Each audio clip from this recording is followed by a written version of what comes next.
everybody, Kitty's Cast here. Well, Borshoes here, and today I'm doing something different. I'm going to be on Star Trek Online, but I'm not going to be on my Romulan account. I'm going to be on my main Starfleet account.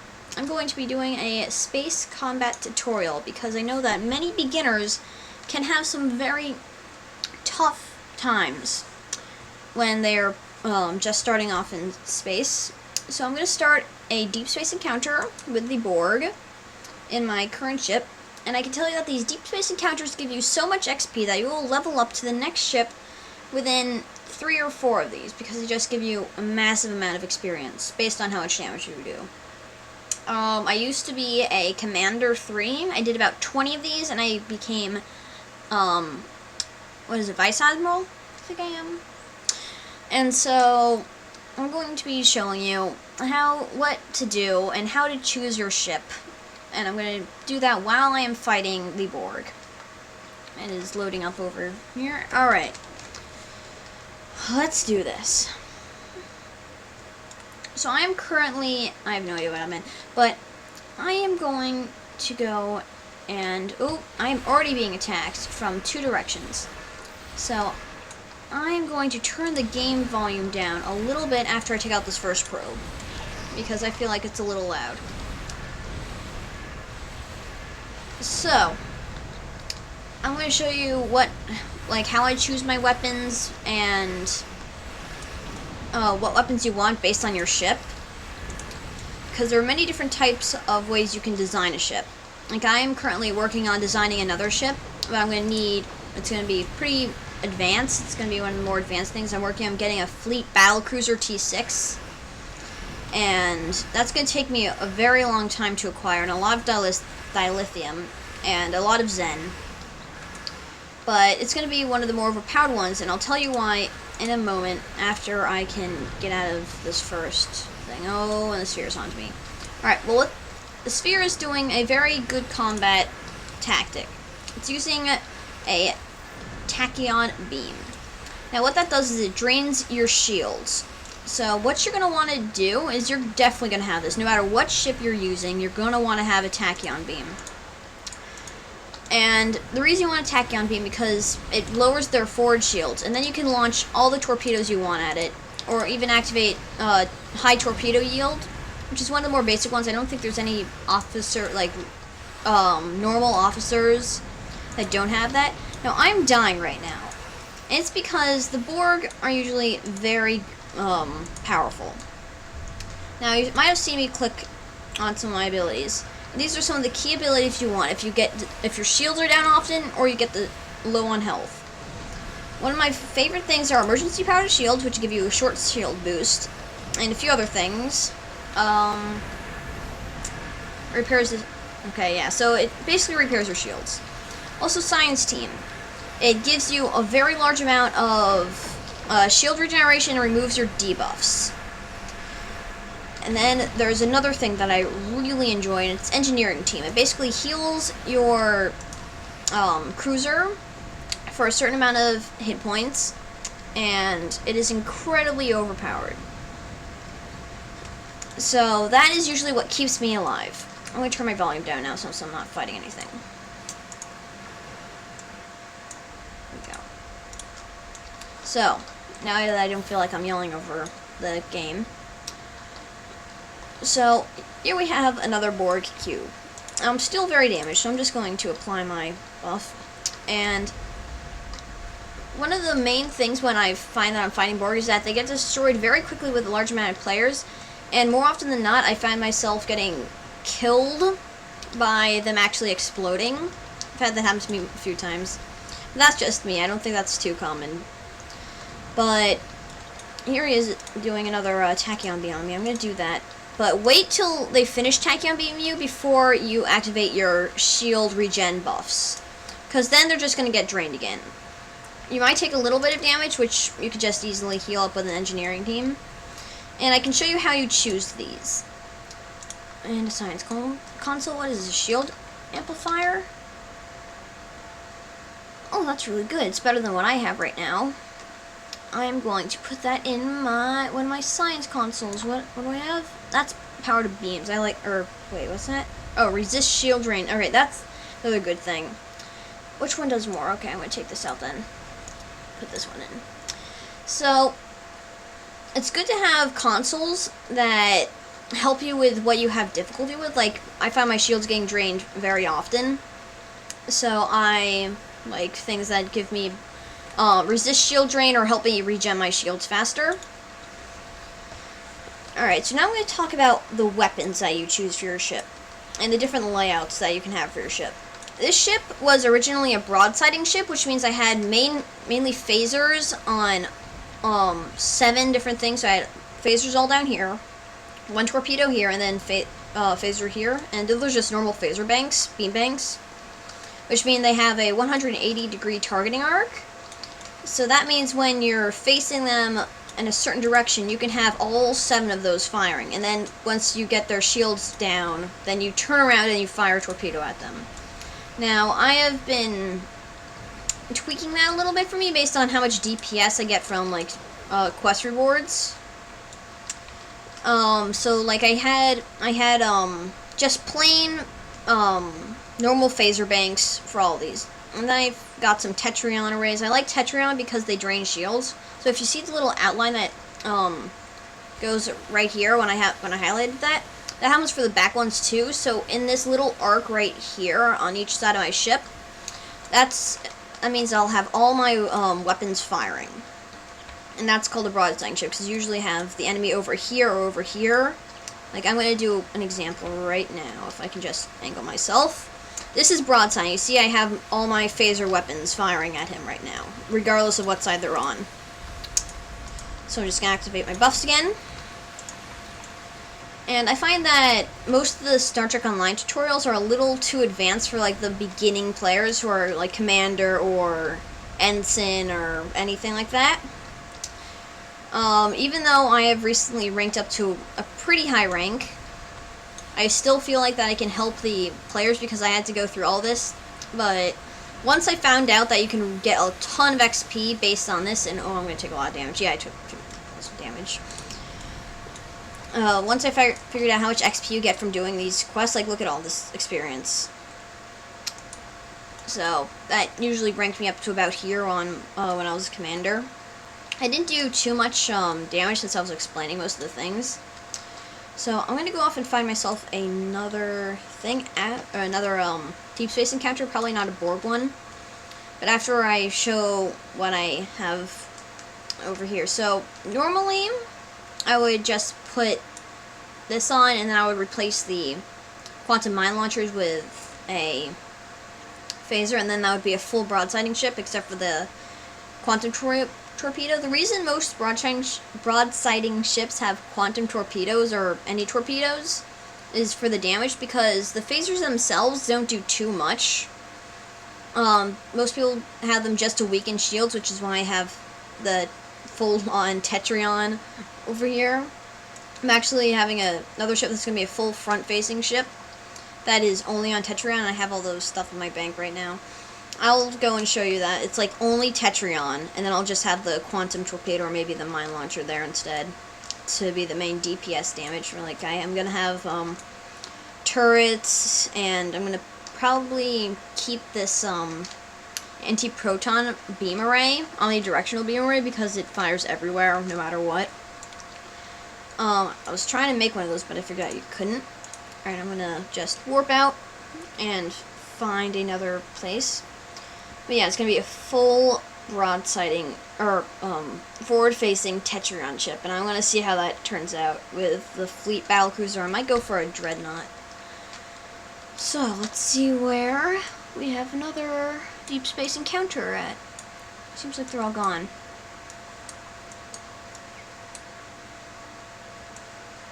Yeah, I'm not seeing any.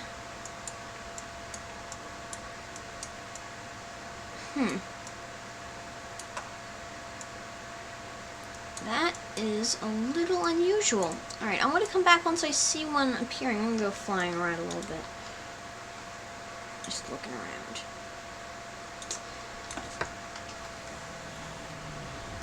Okay, so I found one in the Alpha Quadrant. It's a true way deep space encounter. So while I'm flying over there, I'm going to talk a little bit more about how you would spec out a broadsiding ship. So I'm going to go into my my ship's inventory and talk about like the engines and the impulse engines and the warp engines, and probably the shields as well. So the shields are a little bit more about your playstyle, not the type of ship that you have, based on like what you have trouble with. Like I have these Corvairant shields because I want a lot of shield, shield res, like a high cap. I couldn't find the word. So because I can use all those abilities that I have to buff my shields back up and give them regen, I just need a high cap to hold all those buffs. So that's why I have these Corvairant shields. Then we go to the Warp Core, and those give me additional shield power as well, because you usually find your shields getting drained very often. So you want to really spec into the shields, and then you have your weapon power at full, because you have all the other buffs going to your shields. For the Impulse, you're going to want Combat Impulse, because they give you a large amount of turn rate while you're in combat, which is incredibly important for broadsiding ships. Also, I have this ability down here. I think you unlock these at Captain, and I prefer strategic maneuvering because you get the +3 turn rate, which also helps as you're circling around the ship, kind of like strafing. I'm going to equip some of my loot, and I think that is most of it that I wanted to go through as we're getting over here. Oh, there's the consoles. So I just kind of took whatever I could get, because I have a lot of trouble finding consoles sometimes. So I think I did good on the tactical consoles, because they give me phaser damage. I had another one that did phaser damage, but I think I had to sell that because I got this photon detonation assembly. I also have photon damage. I wish I had photon torpedoes. I mean, can I equip these? I cannot equip these. This is for shuttle only. If they were doing quantum, then that would be a lot more damage. Unfortunately, I don't think I have any good consoles for that. Yeah, this is Poldaron damage. So I don't really focus very much on deflector arrays. Alright, let's begin this. I don't really focus very much on deflector arrays, since I don't see that they do very much. I haven't found, like, I've only found one deflector array while I've had this ship.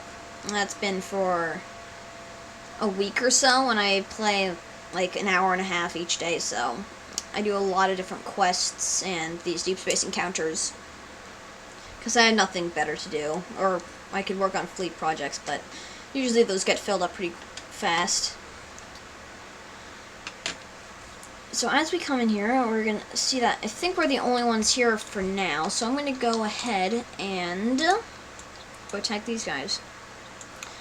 Now, when you're fighting a large amount of ships, you're going to want to, and you're broadsiding, you're going to want to activate, have at least a beam array fire at will, because then you can just target like many different ships. And that can be incredibly powerful, because you're doing a lot of damage to all the surrounding ships. You can just see explosions going off everywhere around you when your shields remain pretty high. I'm not sure if you get this for every ship, but you can also get these photonic fleets, which is very good while you're activating fire at will, because everyone will be focusing on these while you're just focusing on everyone else. So that was pretty easy. I'm going to go over to this Galler class over here. Now I'm going to be using my front dual plasma beam banks after I get his shields down a little bit with my Tetrion arrays. So I'm going to broadside and get his shields down. And I'll activate my Tachyon beam. And I'm also going to activate this buff. I forgot that I have to keep activating it every time I go into every time I enter a new zone. So drain his shields, and I'm going to start doing this and then deploy my mines and use the front beam banks. Now the mines also do an incredible, they're basically like 4 mini torpedoes, and they wait for someone to come around, which is nice, except you have to wait for them to aim. Also, they're incredibly vulnerable. Like, you can't really target a torpedo unless they're like a heavy torpedo, which can be annoying at times because they often get destroyed by players, because players know what they're doing if you're doing PvP. So this Scholar class is almost dead. And so I'm having a little bit of trouble keeping up my shields, so I'm going to balance out my shields so they all have a little bit of damage on them, and I'm going to boost them so I get the most out of it. Get that engine battery. So when I fight the true way, I find that the Heideki classes ships are very easy, and if you're surrounded by them, you can activate Beam Fire at will and they'll all die incredibly quickly. So I'm going to do that right now.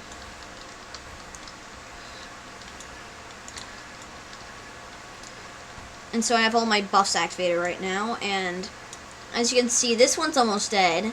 I'm not really giving it too much damage when these guys are still pretty high, but my fire at will has worn off.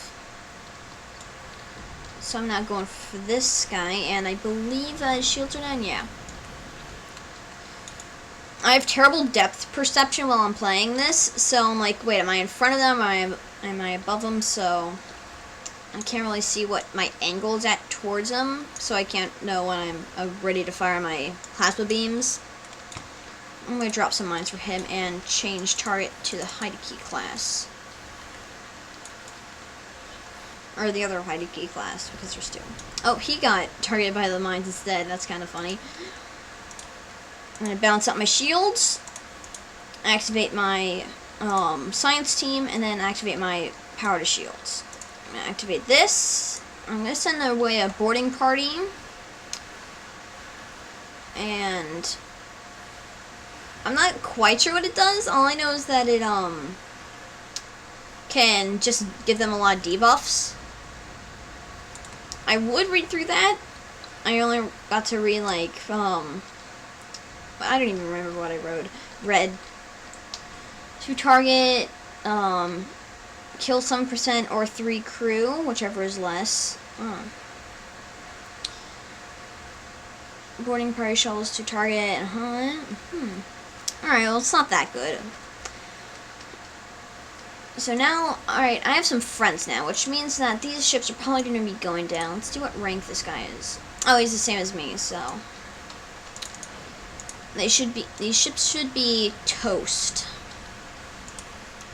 I'm just going to do the normal routine. I'm going to activate the emergency powered weapons while I do the beam firing, because then I maximize my damage, and you can see I just destroyed all 3 of them at once.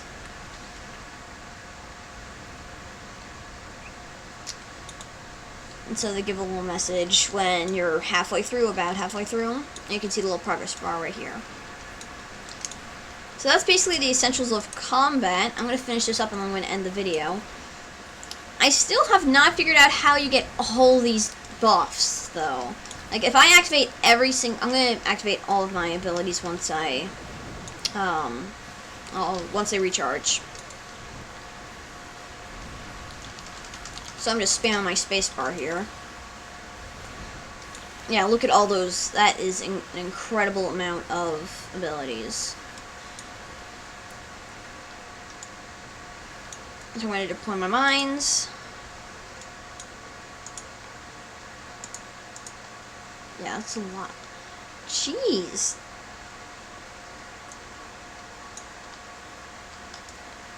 Alright. And activate everything. Yes, I have nowhere near that amount of buffs.